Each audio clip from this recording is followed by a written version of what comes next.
After a disastrous start, the Saints grind out a gutsy playoff win over Philadelphia thanks to an 18-play drive, an outstanding play from Mike Thomas and Marshawn Lattimore. And they'll now face a familiar foe in the NFC Championship game next week. We'll get you ready for next week in a special all-NFL playoffs edition of 4th Down on 4.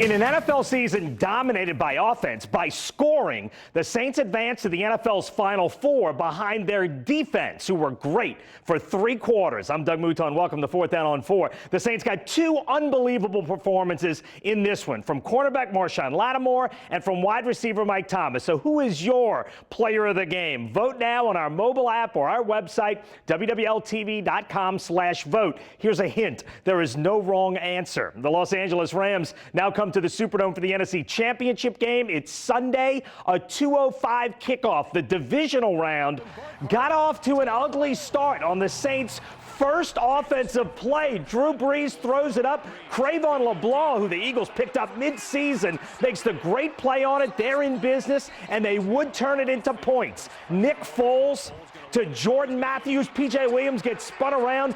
14-0 Eagles after a near-perfect first quarter. Then this play early in the second. Marshawn Lattimore, great break on the ball, goes and gets it. That put the Saints in business. But on the drive after the interception, they had a 4th down and 1. Taysom Hill converts on the fake punt. That was huge. Then they had another 4th and down on this drive, a 4th and goal. Breeze to Keith Kirkwood. That touchdown was big. Got the Saints back to within 14-7. They got a field goal to make it 14-10. Then the 11-minute drive capped by the Mike Thomas touchdown, 17-14 Saints. Now, they could have iced it, put it away, but Will Lutz missed the 52-yarder with under 3 minutes to go. So the Eagles had a chance until this. Alshon Jeffrey can't make the catch. Marshawn Lattimore sure can. The Saints win it 20-14. But the emotion afterwards was not big. It was subdued because this team has much bigger goals in sight. Never been. I'm excited to go. Honestly, I told the D-line, keep it all cool-headed, keep it all level. We still got a mission to accomplish. I mean, we said we wanted a Super Bowl. We put ourselves in position to go get that. Man, it's definitely a blessing. Never just take anything for granted, because you just never know. Every day has been a blessing just to be here, and everybody's been embracing me just openly and helping me out with just anything I need. So just shout out to everybody here, and we just gotta keep it going. This is just a step to where we're trying to go. So I feel like once I look back, I'll appreciate them and stuff, but I'm ready to get on to the next one and prepare for this one. This is a playoff run that we envisioned us having, and as leaders on this team, it's about managing, the locker room and really kind of staying in the groove. It's not our goal. It's not our end goal. It's not the end game. We got next week to take care of a really good Rams team that been in here before and experienced the energy and all that good stuff. And it's the Final Four. Fighting for that trophy. Yeah, go for that trophy. That's the goal. It's the 3rd time the Saints have advanced to the NFC title game. The first was in Chicago after the 06 season. That was Sean Payton's first season here. That team lost. Then in 09, of course, they beat Minnesota in the Superdome. The crowd was huge in that one, and it definitely made a difference today. They were incredibly loud this afternoon. The Saints took over the game on that incredible 11-minute third-quarter drive. Andrew Doak has that story now. Yeah, Doug, the Saints' first drive of the third quarter was actually 11 minutes and 29 seconds. It was 18 plays. They went 92 yards on that drive to eventually score what would be the game-winning touchdown from Breeze to Michael Thomas. And get this, if you count penalties, which the Saints had multiple on that drive, New Orleans actually traveled 117 yards. It was a stretch in which Sean Payton said after the game he believed helped his defense as much as it was a fulfilling drive for the Saints offense. And as Teron Armstead put it, it was a drive built for the postseason. That's championship football. In every sense of the phrase, championship football. Fighting through those 3rd and long or just long situations, period. Putting ourselves behind the chains. Just exhausted, completely exhausted. Defense rotating guys in. We just pushing, weighing on them, leaning on them. It's a special drive for us. I feel like that drive will be a staple for us going forward. We know we can do it. and we're going to have to. You know, it was needed. It was needed today against a great team, the champions. You know, so we needed every second of it. I've never been a part of one quite like that, so let's not do that again, and let's not have that many penalties in one drive. But you know, we got points, and that was a critical point in the game. And I was just told that we actually gained 117 yards on that drive. I'm not sure if that's a record because of the penalties that kept setting us back, and it was the tipping point. It turned the tide in that whole game, and I think, you know, from that point on, we knew everything after that was just building a lead.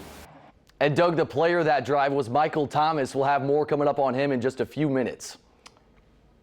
All right, thanks, Andrew. Look, this season has been defined by the offense. Here's an interesting stat. The 4 remaining teams in the NFL playoffs just happen to be the 4 highest scoring teams in the NFL. The Chiefs, the Rams, the Saints, and the Patriots. None of those teams finished in the top 5 in scoring defense this season. The Saints were actually 14th in scoring defense on the season, but on Sunday, that defense against the Eagles came up huge. Ricardo LeCompte now has that story. Ricardo. Yes, they did, Doug. And the Eagles actually came out flying high, dominating the first quarter, having the ball for nearly 10 minutes, gaining 153 yards and scoring 14 points. But the Saints clamped down over the next 3 quarters, allowing just 97 total yards, and most importantly, keeping Philly off the scoreboard. And the defensive turnaround started after this play early in the second quarter. Marshawn Lattimore skies in front of Zach Ertz to intercept Nick Foles. A big momentum swing for the Saints. Lattimore will record his 2nd interception of the game just before the 2-minute warning in the 4th quarter, taking advantage of Alshon Jeffrey's 3rd drop of the season. Lattimore with 2 INTs in the game. He had just 2 during the regular season, but that first pick by the second-year corner breathed life into the defense. He got his head around perfectly, high pointed the ball, and just made a beautiful play. So, I mean, that's a little Buckeye swag. So we got to remind everybody a little bit today. It was huge. We needed that. You know, we needed that comeback in the game, and that came in. It came at the right time. You know, so.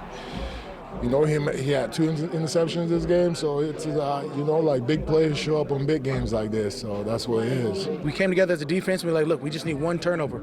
You know, they had 1 early, we had to respond. I love the way, you know, we played. I love both of his interceptions, honestly. I like to say, you know, put it on the defense, show up when we need to. We did a great job of getting off the field on 3rd down. They were fantastic. Hey, we from the trenches with them dogs.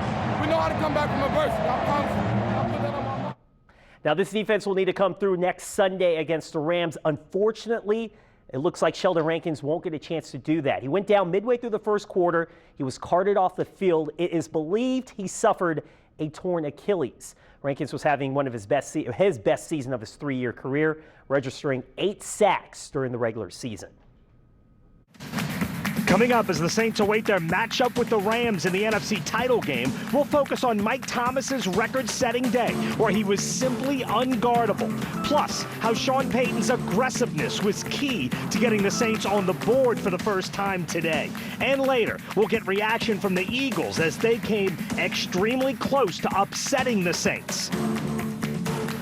The Saints host the Rams Sunday afternoon at 2, and it's here because back on November 4th, the Saints beat the Rams by 10. But L.A. looked really good rolling over Dallas Saturday night. Ricardo LeCompte has more on that. Ricardo. Doug, yeah, the Rams will be making another trip to the Big Easy, and what a fun game that was back on November 4th. An 8-0 Los Angeles team taking on a 7-1 New Orleans squad. Saints jump out to a big first-half lead. The Rams then score 21 straight to tie it at 35-all in the 4th quarter. And then the Saints score the final 10 points to knock L.A. from the ranks of the unbeaten 45-35, the final in that one. Now, the Saints defense kept Todd Gurley relatively in check. He ran for 68 yards and a touchdown in that Week 9 loss. Now, Gurley missed the last 2 games of the regular season with a knee injury, but he got back on track against the Cowboys Saturday night. In his return to the lineup, the Pro Bowl rushed for 115 yards and a touchdown. Meanwhile, C.J. Anderson, Gurley's replacement in the backfield in those last 2 games, ran for $123 and 2 touchdowns against Dallas. L.A. beat Dallas 30-22, and the Rams appear to be bringing a 2-headed rushing attack to the Superdome next Sunday. Saturday night, the Rams finished with a franchise playoff record 273 yards on the ground. Our guys were creating great movement. We were getting efficient runs on early downs, so you're able to get consecutive ones off. When we had to throw it, I thought Jared made some big-time throws. Guys came up in the clutch. I thought we protected really well when we did decide to throw it as well. But, you want to be able to be a balanced offense, and we were fortunate throughout the year to be able to, have some success running it or throwing it based on what we felt like was the best way to attack. We had so much respect for this defense going in, but it was a big challenge, and I thought Coach Cromer and the offensive line and our offensive coaching staff just getting a great game plan together, and then ultimately the players executing was special. Now remember, the Saints finished the regular season second in the league against the run. The Bears narrowly edged them for the top spot. Against the Eagles Sunday, New Orleans gave up just 43 yards. Now that defense can again prove it's stout against the run by shutting down the Rams next Sunday. Doug? Yeah, Ricardo, that will be a huge point. Now, Sean McVay is an aggressive coach, but no NFL coach in the past 15 years has more effectively used his aggression than Sean Payton. The Super Bowl 44 onside kick is the most obvious example, but there was another one today. Early second quarter, after the Lattimore interception, the Saints with a 4th and 1. They immediately elected to punt, which raised some red flags because Sean Payton is always aggressive. It's because he had that fake he liked dialed up. It was early in the game, but the team needed momentum, and Taysom Hill got it for him. Hill keeps, he powers for the first down. He said he could have checked out of it at the line of scrimmage, but that was unlikely, and the aggressiveness paid off. I always have the ability to get out of it if they give us a look that we don't like, and they were kind of late getting lined up, and we liked our matchup there, and our guys were fired up and ready to do it, and so we just ran it. Mike felt pretty good about the look we were getting. I trust Taysom a lot. He's a powerful runner. We knew that we could do it. We knew that we needed to create some momentum for ourselves and our team, and so we took the chance. Sean's been aggressive all year. For him to have that confidence in our special teams, of course it gives us confidence. That's a gutsy call for sure, but it's Coach Payton, so that's become the norm with him. Yes, it has. And in fact, that drive ended in a Keith Kirkwood TD, which came on another 4th down. Now, in the divisional playoff win, number 13 was unbelievable. Andrew joins us again with that story. Andrew. Yeah, on that 18-play drive we mentioned earlier, Michael Thomas made up for 51 of the 92 yards the Saints marched down the field, and Thomas lived up to his Twitter handle the entire afternoon. He was certainly unguardable. Thomas set a franchise playoff record for receiving yards. The previous record was 144 by Marcus Colston in Seattle in the divisional round in 2013. Now, Thomas finished the divisional round matchup with the Eagles today with 171 yards on 12 receptions plus 1 touchdown to boot, and he did it all on just 16 targets. Philly allowed Thomas to find soft spots in their zone defense all night. We've had a run with some great ones here in New Orleans, but obviously over the last 3 years with Mike, I've just got so much trust and confidence in him. It's no surprise to us, and certainly it's no surprise to anybody on this team to watch him do what he's been able to accomplish this year and what he was able to do today.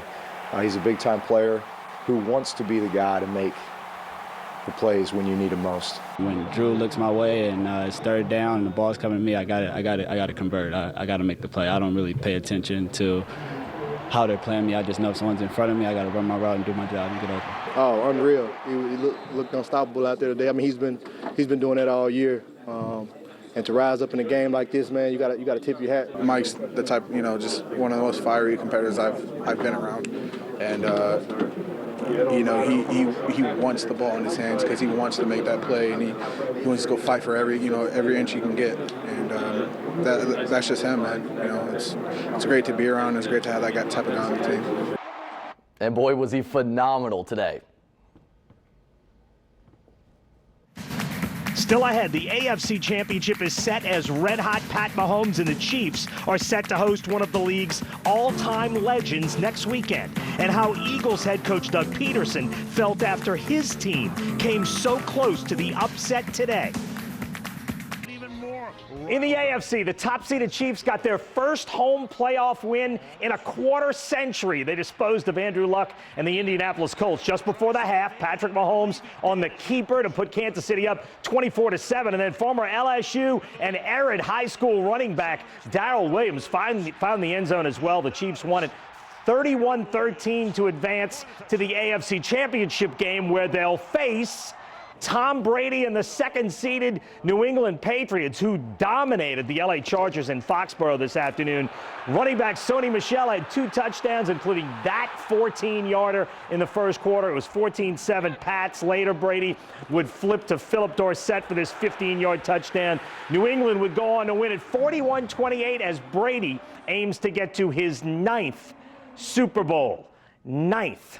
Tonight's game was a tough loss for the Eagles, who came surprisingly close to knocking the Saints out of the playoffs. Here's what head coach Doug Peterson had to say afterwards.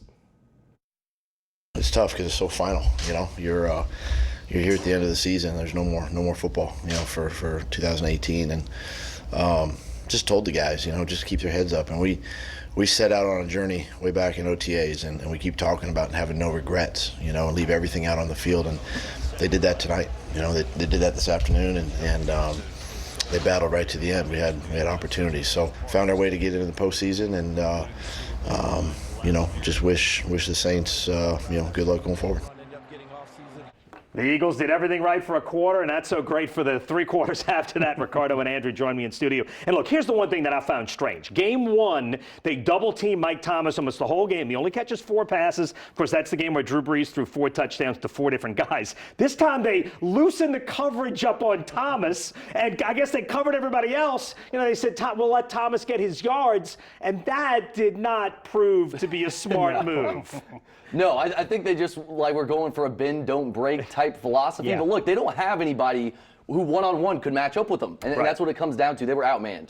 Yeah, it was one of those things where it was like, all right, well, let's have Michael Thomas. We'll kind of switch it up from last time, and we're not going to have like a Traquan Smith beat us this time. Michael Thomas is the one who ends up beating you. And I also thought Ted Ginn Jr. was able to get some big plays as well in that passing game. It was a piece that was missing from that first meeting against the Eagles, and it's encouraging moving forward when you get some production outside of Michael Thomas for Drew Brees to find. Yeah, no doubt. But look, Drew Brees is the master at taking what you're given. And in this game, this is what he was given, right? I mean, Alvin Kamara did some good things, but didn't have a monster game. Mark Ingram either. And the other receivers caught a few balls, but it was all Michael Thomas. Maybe they were thrown for a loop and thought that the undrafted free agents were all going to score touchdowns again. Like, I'm not really sure. But look, I mean, this is why Michael Thomas, in my opinion, is a top 3 NFL wide receiver. I mean, he can go in and dominate a football game anytime that he wants to. That's what makes him different than other guys. All right, Ricardo, one thing that Sean Payton said that I thought was really interesting.